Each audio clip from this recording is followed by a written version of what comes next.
Hey guys, I'm Cam Falloon, former strength and conditioning coach and founder of Body Fit Training. I'm really excited to be here speaking with Danny Kennedy on the Fitness and Lifestyle Podcast.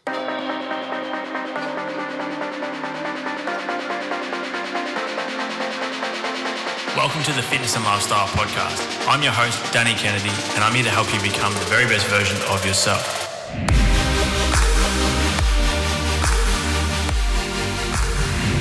Cam, welcome to the show, mate. It's a pleasure to have you on. Thanks, mate. I've been looking forward to this. Mate, likewise.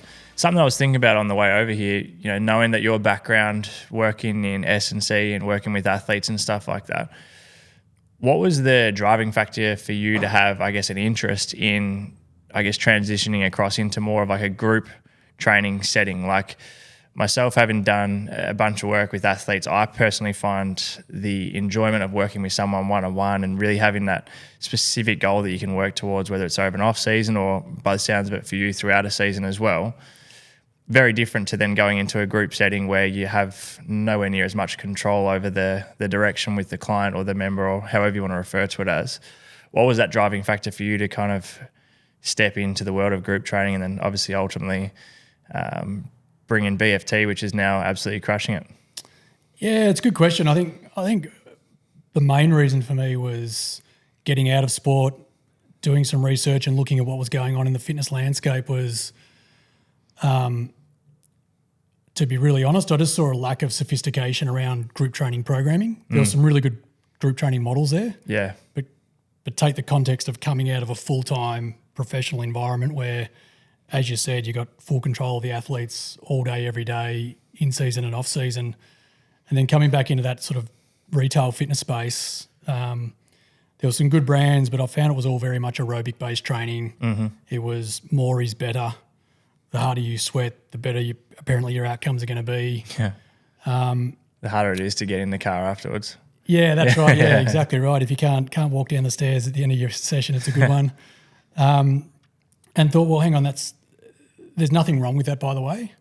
But my general thinking was that if I wouldn't do it with an athlete, why would I program it for someone who's paying me $60 a week, for example?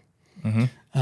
And so I guess that was the light bulb moment for me, was to look into it a little bit further and say, okay, how can I use my knowledge and experience and the things I've learned off some great people in the elite sports world, and try and apply that and build a model for the everyday weekend warrior and gym goer, to hopefully take them on a journey much like an athlete. Most athletes peak in their late 20s. In a full-time system, that's for most people over 10 years in a full-time system. So if our members are coming, I don't know, our members average 3.5 to 4.5 times a week, which is great. That's high. Which is really high, which we're really proud of. But if we can do that and take them on a journey for 10 years, that'd be an amazing result. I'd be really, really proud of that. So that's sort of where the impetus came from to start thinking about developing the model. Was it, or did you think there was going to be a bit of a challenge around getting the buy-in from, let's say, your Gen Pop client in terms of just understanding strength training and understanding some of the things you mentioned just then? Like from experience, it can be quite difficult at times to get someone coming from a heavy cardio background to go, hey, it's all right to have rest between sets. It's all right to only do 5 reps, 6 reps, 8 reps. You don't have to leave here drenched in sweat. Was that a worry for you coming into, launching BFT, having that proper structured training, knowing that it's most effective, but getting the buy-in from the general population? I'll be honest, I was probably a bit naive to it because I was so used to it myself. Yeah. And it was really early on when we opened our first studio in Paran that became really evident that people didn't want to rest for 3 minutes, as an example. Yeah. And to an extent, I could see trainers felt awkward about it because they're standing around and there's a cheerleader element to some group training. Mm-hmm. So I think for me it was like, okay, I don't want to change because this is what I want to build and I know that it works and gets results.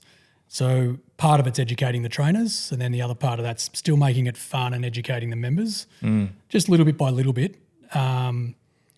But utilising those rest periods to then personalise it. Yep. Because if you've got rest periods and there's 3 trainers and there's 36 people in the room, then have touch points with your members. Yeah. Even if it's social, to be honest. How's your day going? Or your form looks good today. You don't have to get technical, but develop that rapport and that relationship. And I think I probably underestimated the soft skills that you learn from working with, whether it's athletes or doing PT one-on-one, and how you can apply that in a group setting.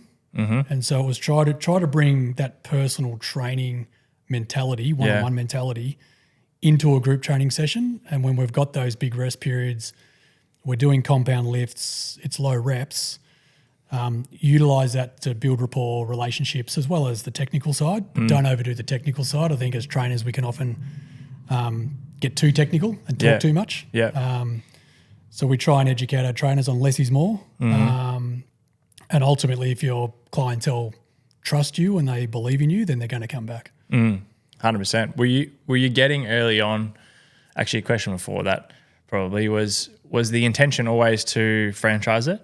Yes. Yep. Yep. Interesting. And so, were you getting a lot of members that had come from, like, let's say CrossFit? Because I feel like CrossFit obviously had a massive boom throughout a period of time there, where, you know, I'm sure you would agree. Like, if you've got a great CrossFit coach in a great environment and everything's being taught correctly, then it's fucking awesome. I love it. But then there's also, if you haven't got a great coach and it's not a great environment, it can be absolutely horrendous for a lot of people, right? Particularly under heavy fatigue and not much skill sets there. So was that a consideration coming into, I guess, be able to give people the similar feel, but actually do it in a way that's effective and spend time on the fundamentals and the skill sets of actually lifting? Yeah, it's a good question.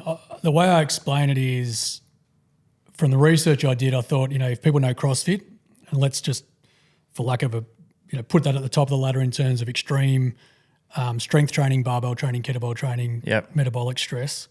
And then down the other end of the spectrum is Orange Theory, F45, Barry's Boot Camp, more aerobic based, not a lot of, hardly any strength training, you know, light weights.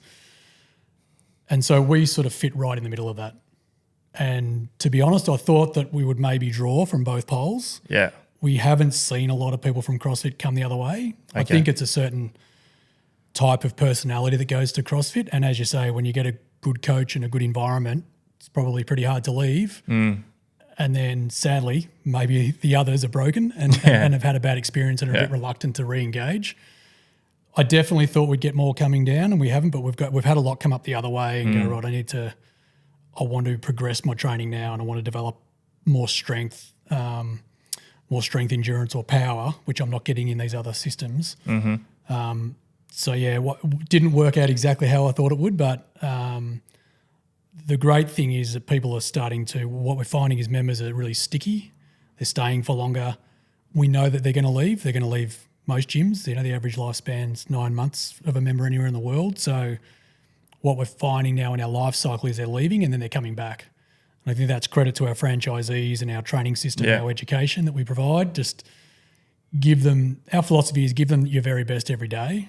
You can't be the best trainer, but try to be the best trainer. And try to be, you know, put a smile on your face, know your members, you know, leave your shit at the front door, so to speak. You're there to serve people. And if you can do that really well, I reckon you're 80% ahead of nearly everyone. And then because of that relationship, the trust, they're feeling comfortable coming back into that community, then we focus on the technical stuff. You know, and then take them on that journey with their training. I feel a struggle that every business owner or entrepreneur has is letting go of their baby, right? Is like delegating and giving control over to someone else when they think that they can probably do it best. I can only imagine from your standpoint going, all right, I built this model. This is the way that I think it should be, and I know I can deliver it really well. Now let's put that in the hands of other trainers all around the world. That must have been quite difficult. So how much time, I guess, goes into, outside of obviously the trainer having the skill set before they come into BFT, like how much time goes into the direction and the emphasis on the values that you kind of want to get across to those members to make sure that the product stays exactly the way that you want it to be? It's almost the number one challenge. We've got nearly 2,000 trainers in our network at the moment. So to be really honest, there's 2,000 opinions. I think the thing that there's probably two layers to it. There's the keeping the values, the vision and the philosophy from, I guess, a head office perspective. So what actually makes BFT BFT? We're not trying to be anything else. We just want to be the best at us. And we still want to innovate and evolve, but we have a very definitive system that we sort of live by. So let's not go outside of that, but continue to innovate within it. So that's the head office team. We're really fortunate. We've got a great team. All elite strength and conditioning coaches have all worked with athletes. So they get the process, they get the system. We don't just write programs and throw them out to our franchisees. Like an 8-week training cycle literally takes us 8 weeks to write, test, go back to the drawing board, put it back together again, retest, and then eventually get it to our franchisees. So that's sort of the first layer, is making sure that we stay true to that as a head office. And then the second part is educating the trainers. So we have a pretty comprehensive boot camp. We have 3 full days of pretty much strength kettlebell training. We have proficiencies that need to be met. So if you don't pass the proficiencies, you cannot step foot on the floor. But we give people the opportunity, obviously, to resit and pass those proficiencies. And more than anything, we're trying to teach them the skills. I think there's a lot of great courses out there, but there's a lot of content around, whether it's physiology or biomechanics or whatever. There's a lot of great trainers who really don't want to delve into that, have great personalities. They love the training, the movement side of it. Yeah. So we try and focus on teaching them that. And then the why behind each of our 14 programs. And don't focus on the pebble in your shoe. There's exercises that we program that I wouldn't do myself or that I don't like. But we're in group training, right? And it's compromised. We only have a certain amount of space. We have a certain amount of equipment. We don't have unlimited Olympic barbells. Otherwise, we'd probably do that every day. We'd use them every day for sure. So there's no doubt our system's compromised. Any group training is compromised. So we try and get the trainers to focus on what we can control versus don't worry about the pebble in your shoe. Don't worry about that one little variable that you don't like, or everyone has a bias towards different class styles that they like. Yeah. Give your best for everything. We have a system. It works. It's proven. We've been going now since 2016 and we get great results with our members. So focus on that. Focus on the positive stuff and how you can make a really positive impact. We do take a lot of feedback though. Like we do have forums where we want the feedback from the members about our core product. Yeah. And we also want the feedback from the trainers and our franchisees. What are you loving? What don't you like? How can we innovate? And we do those multiple times a year and get a lot of information and data on how can we continue to be innovative, but also stay true to who we are as BFT. Yeah, for sure. I mean, that's extremely important, isn't it? And I think anyone who's not wanting as much of that feedback as possible is probably not doing it the right way around, are they? But I'm interested to hear, before we hit record, you and I were sitting out there having a quick chat the first time we'd met, and you were mentioning, there's a lot of time and effort that goes into data, into numbers, and as you mentioned, feedback and stuff as well. What tends to be like the highest engaged or highest attended, I guess you could say, style or class or session? Good question. It's actually split between our two of our cardio sessions, and 2 strength-based sessions. So we have a program called Cardio U, which we designed because all our members wear heart rate monitors, and the U meaning your heart rate is about you. And what we wanted them to do was to understand how to train in heart rate zones, and also how to value rest, because we talked about it earlier, people struggle with that in group training, but to know that you can enjoy the rest period and understand and feel the benefit for the next effort or subsequent efforts, rather than just go, flat stick at the start and then you taper off and then you plateau. So members love the Cardio U. They love Cardio HIIT, which is our anaerobic cardio program. Strength is in the top 4, which is generally 4 lifts, 5 sets, lots of rests. And strength endurance, funnily enough. So they're the 4 most popular programs. Which is a nice mix. It's good. Good mix, yeah. So you mentioned before, so 2016 was when that was the Paran one, was it? Yep. And then was it 2018 the first, was that when it franchised? Yeah, we started, so did 4 test sites over 2 years just to prove the concept and work out the ins and outs of the business and make sure it's franchise ready, so to speak. And then 2018 in April, we started selling franchises. How was that process in comparison to how you expected it to be?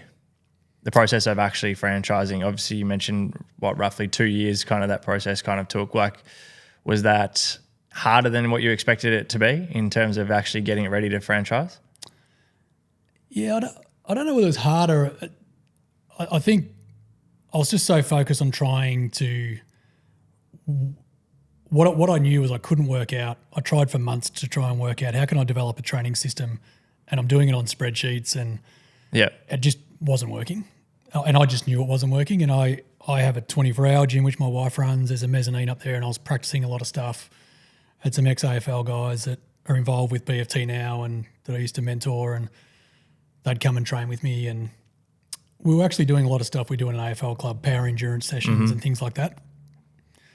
And I just knew that intuitively we just had to open a site, like get one open and you're going to make mistakes and just learn from it. And so I didn't really I was probably a bit naive and didn't have a real plan other than be open to making a lot of mistakes. Yeah.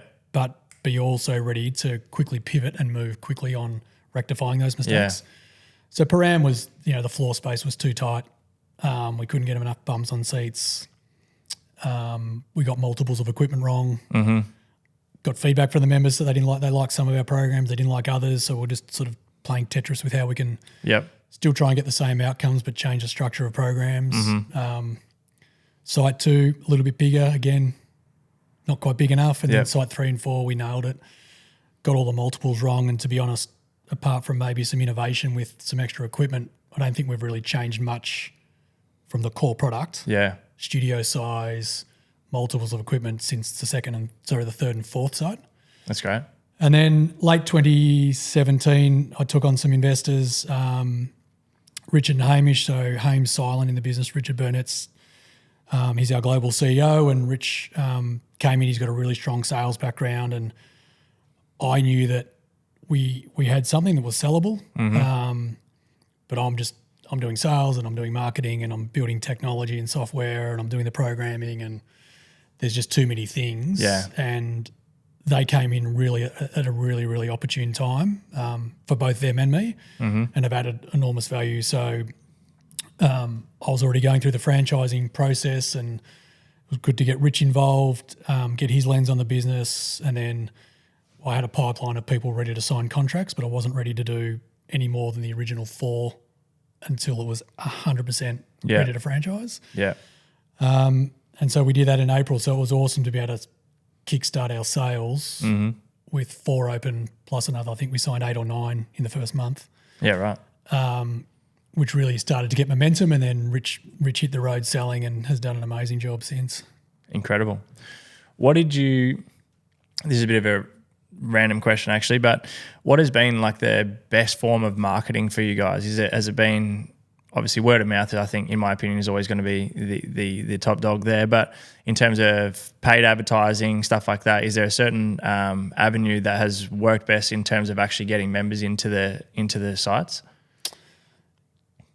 So members, not franchise sales. Members, yeah. Yeah, we have a really big focus on our pre-sale campaign. Right from the very start on those sort of early sites, we were doing geo-targeting with our digital marketing, making sure we were really marketing specifically to the target demographic. And we've got better at that because we really have a strong understanding of who our members are, which makes it easier, not makes it easier, but we get better and more sophisticated at targeting them. Has that changed much since what you first envisioned that target clientele would be? Yeah, it has actually. Yeah, it has. We've probably found that the age has got a little bit older. But I think that's also to do with the stickiness of our members that have stayed with us. So that certainly has. We've gone from maybe having 3 different avatars to probably 5 or 6 now. So that's really important. We have a really big emphasis on our pre-sale campaign. We know that if we can educate our franchisees, their managers and the people driving their sales along with our digital partners to value the product and not go to discount as a way to get people in the front door, your business is going to be better for it. And we also know that if we get above a certain member number on opening, that there's a very high likelihood of that business being successful going forward for the long term versus a very low number. So we invest heavily. We put money back in out of our franchise fees to the franchisee for their pre-sale marketing campaigns. Yep. To give them the very best chance to open with a really good member number and set them up for success. Yeah, incredible. One of the things I've heard you say before on I can't remember whose podcast it was, which I really liked, is that you don't necessarily like the term functional training. And your reasoning behind it I found was quite interesting and very accurate, but I'd love for you to kind of share that on today's episode if you're happy to. Yeah, sure. I think I understand there's a lot of terms that are used in the retail fitness space that are overstated or inflammatory or limited, and functional training is one of them. If you're a pregnant mum with a toddler, your version of functional training is very different to the weekend warrior who's doing an Ironman triathlon, as an example. Yeah. Which is very different to me being 51 years of age and busted shoulders and back and everything else, and what's functional for me. So I just think those broad brush terms can be really limiting. And as a result, I think as an industry, we're doing our potential future clientele and paying members a disservice by branding a whole range of training under one banner. Yeah. Yeah. Versus get them into whether it's personal training or a group training environment like us, and we can still personalise our training to them, to what's functional for them. Yeah. And we like to call, we have a term we call freedom within the framework. So the framework is the BFT program, and that gets delivered digitally to all the studios. Yep. And franchisees can't change the construct of that. But what they can do is personalise it. You got a dodgy knee. Yeah. You maybe can't do deep squats or Bulgarian, squats or whatever. That's okay. Let's work out what you can do to make it work for you and take you on your personal journey within that group environment. And that for me is a bit of the art of coaching. And maybe I've been in the industry for 30 years, and I've probably a little bit more direct and forward in my views, but I think the longer I'm in the industry, the less I like to brand things, as opposed to be more open-minded to just accept things for what they are and see how I can best apply them. Yep. Rather than having a one size of fits all. Yeah. Less absolutes. Yeah, 100%. Yeah. There's just so many variables, and if you take for people who are listening who may be in Australia that know AFL football, there's roughly 47 players on a list. They can be from anywhere from zero training age, coming in at 17, 18 to 12, 13 years in the system. And I guess that freedom in the framework is the framework's the game plan, right? They've got to turn up on a weekend and perform, but they're all at just such varying degrees of their physical journey. Yep. So if we just had functional training for AFL footy, it just wouldn't work as a broad program. Yeah, exactly. It's got to be personalised, and some people are fast twitch fired, some are slow. Some have a higher VO2 and therefore have a higher propensity to do more endurance-based stuff. Yeah. We need to work that out and then tailor programs to them based on what's going to get them the best results for what's functional in whatever pursuit or lifestyle that they're currently living. Yeah, 100%. Throughout that journey since 2016, what's been the most difficult time for you, I guess, personally? Like, that's a pretty big question, actually. But like, what's been the most difficult? Just fucking big change of pace there. Business or life? I mean more so from. Okay, I'll reframe that. Has there been periods where you've kind of let the business and the growth of everything that's happening kind of get on top of you and kind of then stray away from your own kind of, I'm not going to say personal values, but your own, routine and taking care of your own physical and mental health? Yeah, definitely.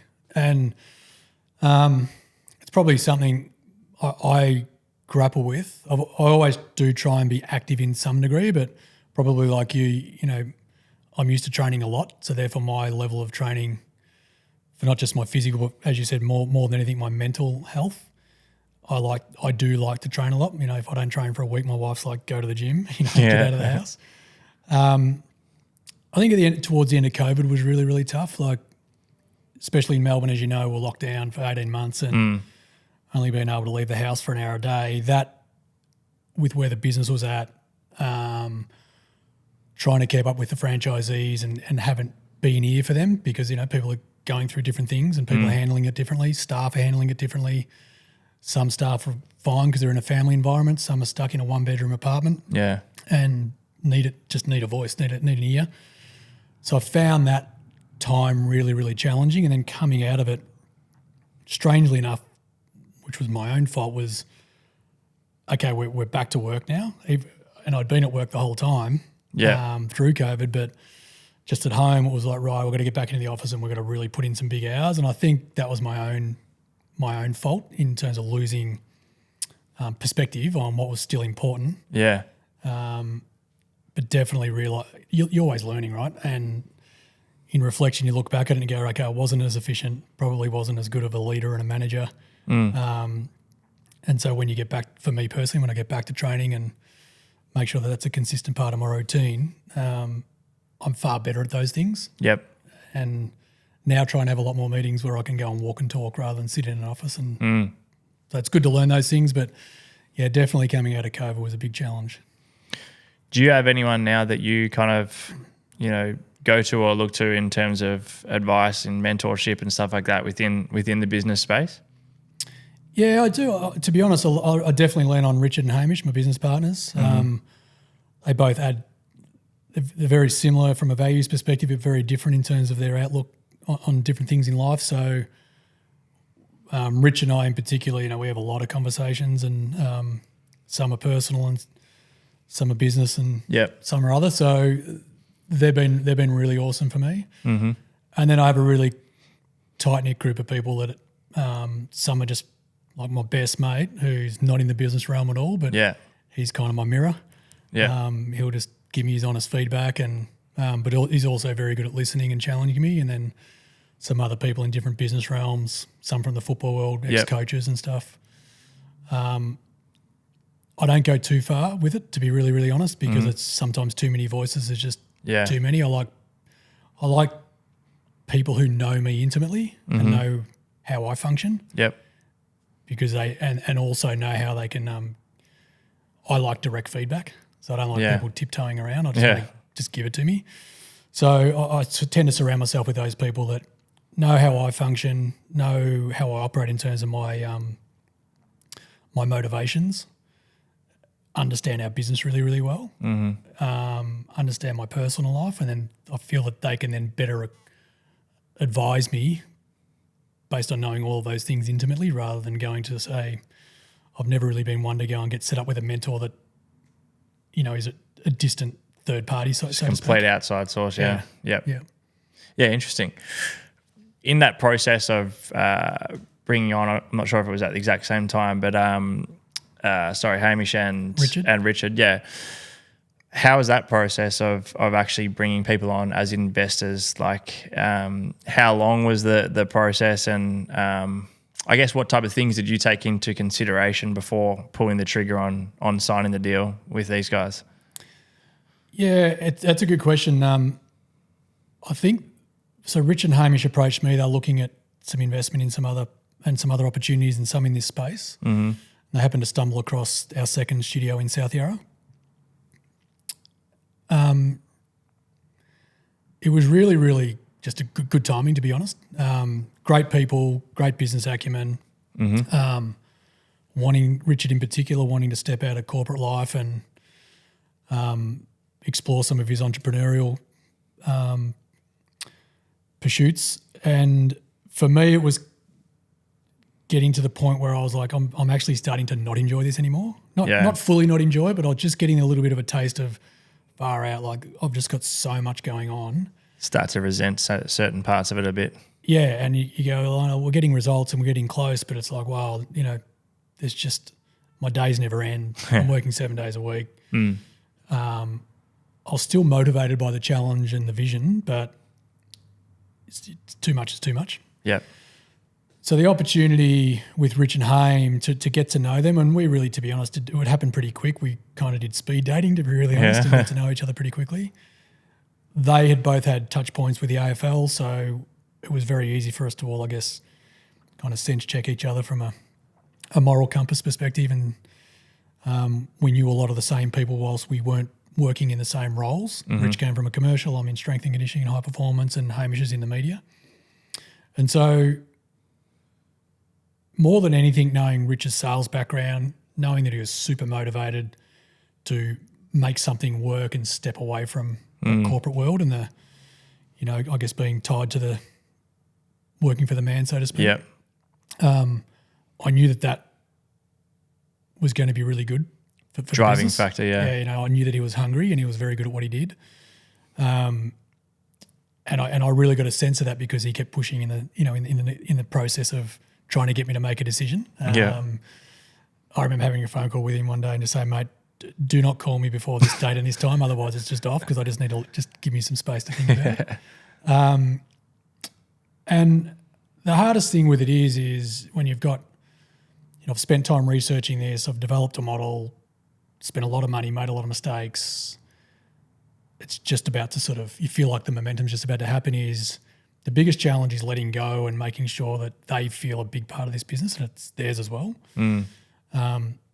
And I guess only they can speak to that. I hope I've done that well, and I feel like I have. And I sometimes feel like I've done it to the detriment of my own self, but that's part of being partners and it's part of playing your role. And it's much, like being in a team, everyone's got their role to play. So it was challenging, but it's been an unbelievably successful partnership.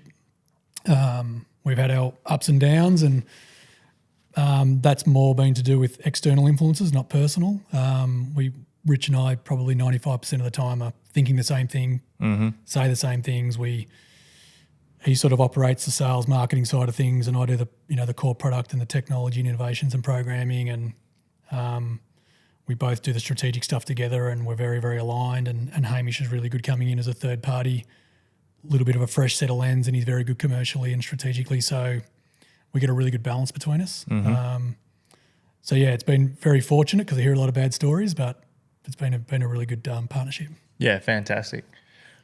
How did you find the process of getting your messaging right, more so for the potential members, in terms of exactly what type of messaging you wanted to use, realistically knowing like what you wanted to get out of the business and out of the training itself, and for the client and the member?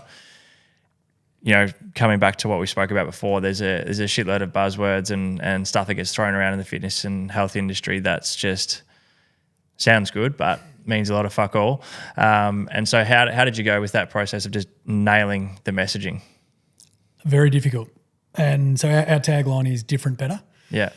So again, when Rich came on board and I was explaining to him the vision and what I wanted to achieve and how we did our programming and the philosophies behind it all, I remember this day we're whiteboarding, and you're right, you can use all these buzzwords, progressive and periodized and blah, blah, blah, but it's like no one understands it, and to be quite honest, no one really gives a shit. And I was struggling to articulate it, and I just kept saying, it's just different. It's, I feel like the programming's better than what's currently out there, and it's done differently. And so we came up with different, better, which is a bit ballsy from a marketing perspective. It's bold, but I think the other thing it does is keeps us honest. It challenges us to continue to be better at what we do. Yep. And to be different in terms of our innovations and how we do it. But it certainly sent a little bit of a message as well to some of the competition, which wasn't too well received. But more than anything, I don't mind that. It keeps us honest. And yeah, exactly right. But it's really difficult, and I think it goes back to that point. Our business is built on communities. It's not built on the science behind the programming and the periodization and the progressive training models. That's secondary. If we can get people to have a great experience, love being part of a community of similar-minded people who want to be healthy and have a great healthy lifestyle and fitness lifestyle, then the opportunities when they keep coming back to just slowly educate them and empower them. Yep. And if we can do that, that's where the training model takes over. Yeah. But the training model, that doesn't start with the training model. It starts with community and it starts with customer service and making people feel really comfortable in a training space, and I'm sure you're similar. I've been around for a long time and I go into some training environments and feel intimidated. Yep. And so I'm constantly thinking, if I'm feeling intimidated, Yeah, exactly right. how's the new member that's walking in the front door? So, yeah, it was a challenge to articulate that. We probably still don't do it well.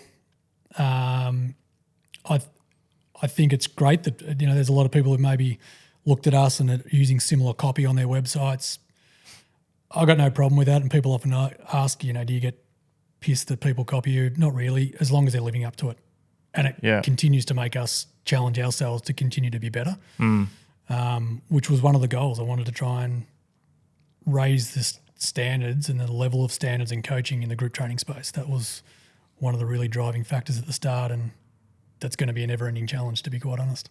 The messaging around different, better, if that was to change, let's say 4 years in, how much of a negative impact do you think that has? Obviously, you said it was quite hard to articulate it.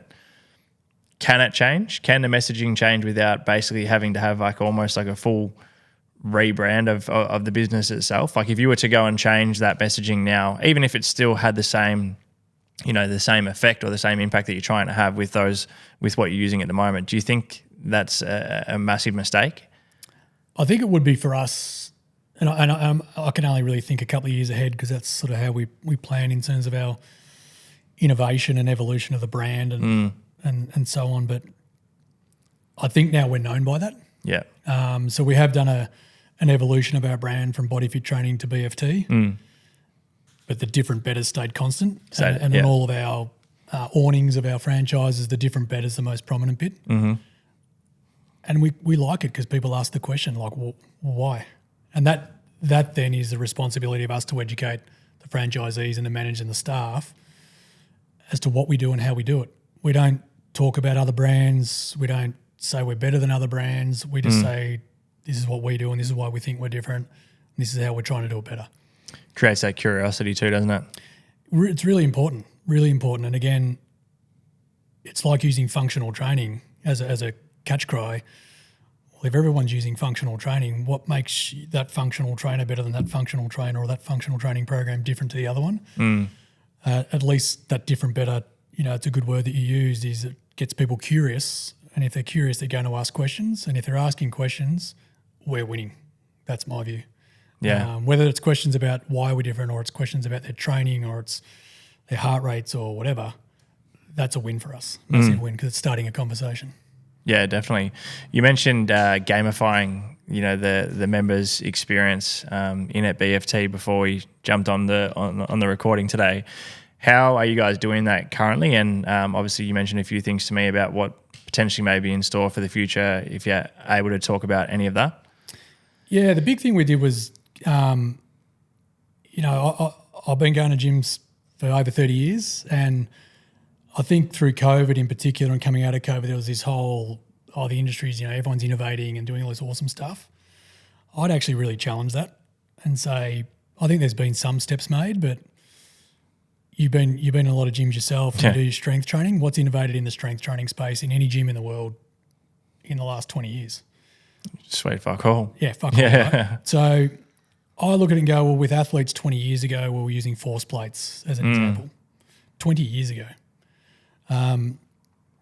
You're seeing it a little bit in the mainstream, and there's a lot better technology now with accelerometers and things like that, but really it's not being utilised for the betterment and the benefit of the member. Mm-hmm.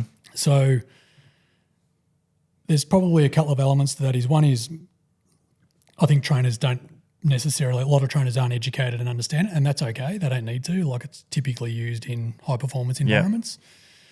But something that's used a lot is heart rate training in group training. Mm-hmm. We use heart rate training. What we saw was a really big trend towards cardiovascular training. Yeah. Because all of the gamification on most heart rate systems is geared towards cardiovascular training, and we're predominantly a strength training model.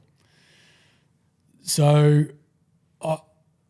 just before COVID, I'd started to work on, how can we try and gamify strength training through heart rate, which is extremely difficult. And most people said you'll never be able to do it. And really simply what we did was we looked at 4 years and millions and millions and millions of rows of data of all of our strength sessions, mixed upper lowers, lowers, uppers, strength endurance, power. And then we looked at the variables and went, okay, well, when there's a strength day and it's 4 compound lifts, 5 RM, for example, 3-minute rest periods, what are we actually getting from a physiological response from a heart rate? And then as we periodise the programs, we could then track the changes over the cycle. And we're looking at, 30,000 data samples for every session. So it's a lot of data over 4 years. And we're able to normalise that and go, okay, well, we know that when the average member is doing a 5 RM on the 3rd set of a deadlift with a 90-second rest period, their heart rate is going to hit X. And on the 4th set, it's going to hit X. And then we then started to do some of our own testing, and what we found was, there's a difference between trained and untrained individuals. Yeah. So can you actually elicit a true 5 RM as an example? And most people, I would say, in a gym don't. Yeah. So, but that was the opportunity, right? So then we built the technology, we gamified, and we have 14 programs. The gamification is different, and the weighting per heart rate zone is different for every session based on the desired outcome of the session. So strength training, you're not going to get, let's just say you're at 90% max heart rate in a strength session, you won't get any points because you should never be at 90%. Yeah. Right. So then what we realised that this is actually going to be a really awesome tool to personalise it, because members will come in and say, I can't get my heart rate up to 70% on my 4th set. You could look at it and go, Danny, you look like you're moving well, mate. How are you feeling today? Good. I know you because you've been coming in for 5 months now. I'm just going to put 5 kilos on the bar for you, and I just want to slow your movement down. So more time under tension, a little bit more load. Yeah. Heart rate's going to go up a little bit. Doesn't have to hit the desired heart rate zone, but for them to see a change in the response is all that we needed to do. So what we're trying to do is just keep it really meaningful for the member, but also use it as a coaching tool for the trainer. Definitely. And then in the cardio sessions, when it's a rest period, rest. And then, because what a lot of people like to do is go, I know the next set I've got to get my heart rate to 90%. I'll just keep moving. Yeah. Well, no, let it drop down to 70% and then go fucking flat out. Yeah. Increase your output and you're going to get better results. So it's become a really, really awesome training tool. And I remember taking the old heart rate system off that we used to use when I used to do strength training, because it used to annoy me because I'm not getting any points, that competitive stuff. And when we tested this, I remember putting it on and doing a session, and we give gold, silver, bronze medals, like a nearest to the pin. Yep.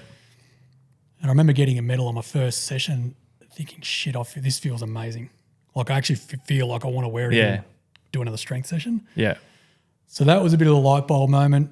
We've had it for 2 years now. We've learned a lot after the first year, and we're getting better at refining how we gamify each of the programs.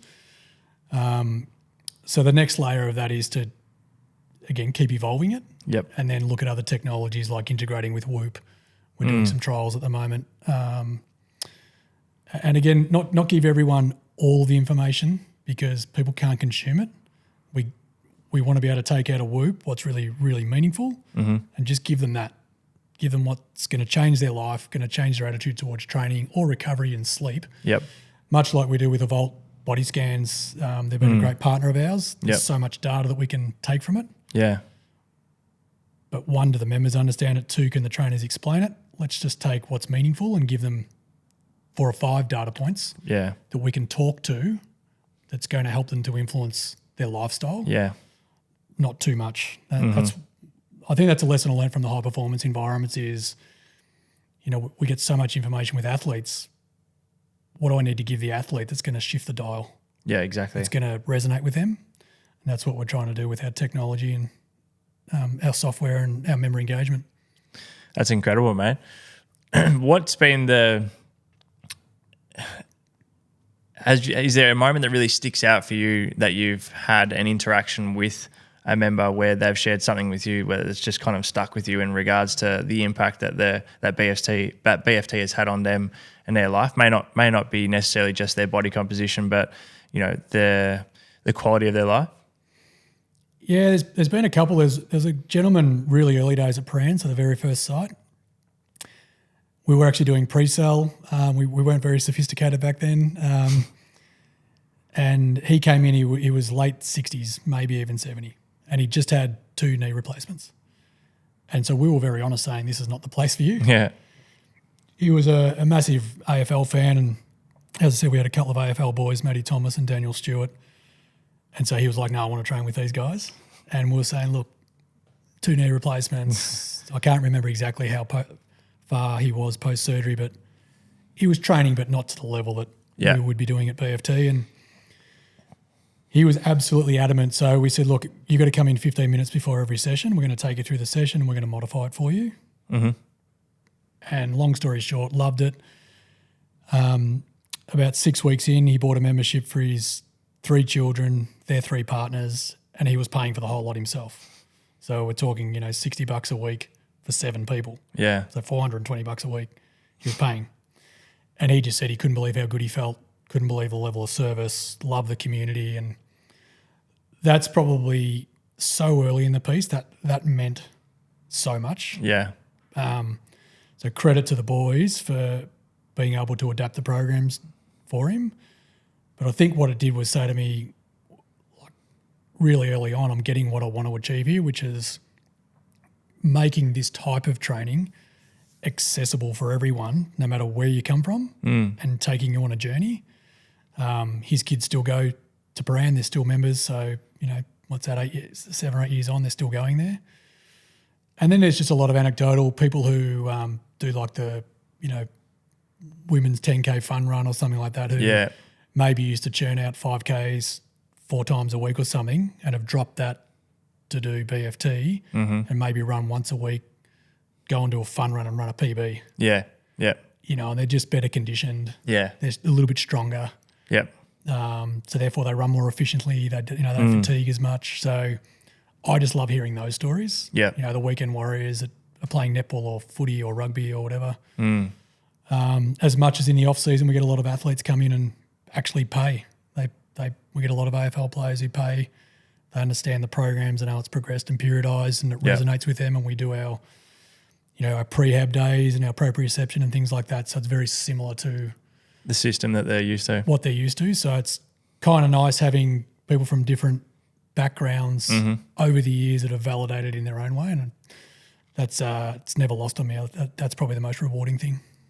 That's awesome. Now, I think one of the things that I'm, quite impressed with, and again, we only kind of met just before we jumped on the pod today, is I'd heard you say before in an old interview around the fact that it's, you almost look at it like it's an obligation for us, or, in this case for you and your trainers and franchise owners, that we're not just here to get as many members as possible and make as much money as possible business-wise. Like, our obligation is to get these guys in here as often as possible to the point where it's actually going to impact their quality of life and, their ability to train and improve their physique and stuff like that, just as you would with an athlete who your obligation is to make sure that they come out next season better than they were the season before, or physically in a better position. So I think, hearing, what was it, 3.5 or 3 times per week average for... Yeah, 3.5. It's about 3.5 in Australia, and in New Zealand and Singapore it's 4.5 times a week. That's unreal. That's so high. Higher than what I was expecting. And it's a credit to our franchisees and their staff. But, I talked about earlier about, the industry and there's a lot of really awesome stuff happening, by the way. Like, there's heaps of great stuff happening. But if you look broadly at the industry globally, we're failing. Like, we're absolutely failing. There's more gyms than ever in the world. I think I heard a stat this morning that since COVID, so pre-COVID to today, there's something like 2,000 more fitness offerings and gyms and group training models than there were pre-COVID in 2019. But people are coming once a week. So as an industry, like, we're failing. We know you need to come more than once a week. And so that's never lost on me, is if we really want to change people's lives, which is what we want, that's what I want to do, and it's what BFT is here to do, then we have to make it accessible and fun and make people feel a part of something. And as I said, the training stuff will take care of itself if they keep coming. Mm-hmm. Consistency is the key. Yep. And there's an element of, if they just come 3 times a week and do something, they're going to be a lot better. Yep. If they can come 3.5, 4 times a week and do something that's a bit more structured, and we can use technology to help influence the way they approach their sessions and the results they get, then that's even better. So in that regard, I feel like we're still in our infancy. Yep. Take 2 years of COVID out. We're sort of 4 years really still learning. So I think there's heaps of upside, but as an industry, I think we've got a long, long way to go. And I'm actually loving the shift now towards, more lifespan rather than longevity. Longevity. Like, I think it's a really good shift. Yeah. And it's probably overdue. And I think as a result of that, there's going to be some really positive change globally in our industry. Yeah, for sure. I couldn't agree more. Forgive me if I'm being a bit naive here, but is there, if you're not doing it already, is there a way for you guys, particularly now with like the gamification of the system which you've been explaining, to be able to have some form of competitive competition between locations for you guys across the globe, to be able to have this location finish the month or this quarter with the best stats in regards to that gamification stuff? Yeah, we do. Again, it's evolving because we're learning. So all of our sessions that we give to franchisees are tested. When I say tested, they're tested by a cohort of people in a studio, like a live proper session, so that we can collect that accurate data and then validate it before it goes to our franchisees. So we work out a point system. So let's just say the strength session's 140 points. Yep. That's called our PXI. So that's our performance and intensity score. And if you're within 5% of that, you get a gold medal. So it can be 5 over, 5 under. Yep. If you're 6 to 10% silver medal, 11 to 15%, you get a bronze medal. And I think we all probably have to acknowledge if you're over 16% off the target for the session, it's a big, big miss. Like we're talking about elite athletes when we're talking about 1-2%. Yeah. So there's the opportunity again to have a conversation with your member if they're that far off and how you're feeling, what can you improve on your training, see you tomorrow. Yeah. Let's get back and work on it. So we do that, and then in our database we can group into regions, so we can do state by state. Okay. We can do country versus country, and we can do who's getting the most gold, silvers, bronzes, etc. So that's one level of it, and you may not know, but we've partnered with Hyrox, we're their official training partner in Asia Pacific, and that's been really awesome for our franchisees and our members to be able to then go and compete in something that's a standardised event, which is what we loved when we first talked to Hyrox. Is there's lots of great events out there, and whether it's the CrossFit Games or Spartan and DECA and other things, but the one thing Hyrox do well is it's standardised, it's indoors, and you can benchmark yourself. So again, going back to that high performance environment where when you do test an athlete, you want it to be reproducible in terms of the testing protocol to make sure that you're getting an accurate measurement of performance, either improvement, stagnated or decrement. We saw Hyrox being a bit of an extension of the gold, silver, bronze medals to be able to then go and, I guess, express your physical qualities in a standardised competition built on community, and then potentially going, we've got people who are going to France next month, I think it is, to compete in the Worlds, which is awesome. So awesome. I've got a client of mine and good friend, Lenny. He's paraplegic, so he's paraplegic. Yeah, he's competing in Hyrox. Cool. So he's in with me a couple times a week, and obviously we've made a few adjustments to some of the things he needs to get done. But I couldn't agree more. I think that standardized part of it, I think, is awesome, and the quality of it too. I think it's just that. To me, I look at that and it's like the improvement of what you would see from the CrossFit style of stuff a bit earlier on, and the amount of people that I've come across and been speaking to that are engaged in it in some way or another is pretty wild. So I think it's going to be a big success.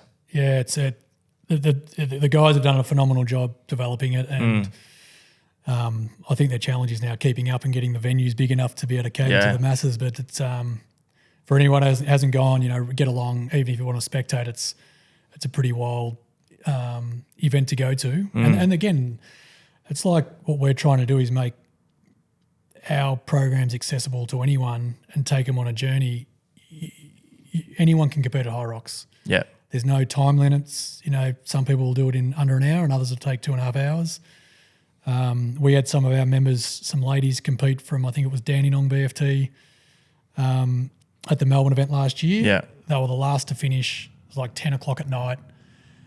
We had a big VIP area with all of our members, and it was awesome to see like 150 people cheering these last 3 ladies who had just given everything for 2 hours and 40 minutes or something. Mm-hmm.